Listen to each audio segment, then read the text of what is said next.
জন্মের পর থেকেই সে পায়খানা করতেছিল না, তাকে অ্যাসিস্টেড ডেফিকেশন করানো হচ্ছে, অর্থাৎ পায়খানাটা তাকে ঢুস দিয়ে করানো হচ্ছে।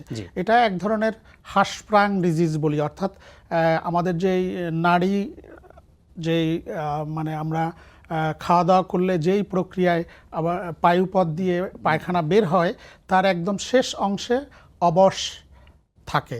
এই অবশ থাকার কারণে যে ওখানে গিয়ে পায়খানা আর সামনের দিকে আগায় না, অর্থাৎ আমাদের যেই পেরিস্টালসিস নর্মাল প্রক্রিয়া সেই অনুযায়ী যে আমাদের টয়লেটের একটা অনুভূতি হওয়ার কথা, সেটা ওর হয় না। তো এটার সার্জারি ছাড়া আর বিকল্প কোনো চিকিৎসা নাই।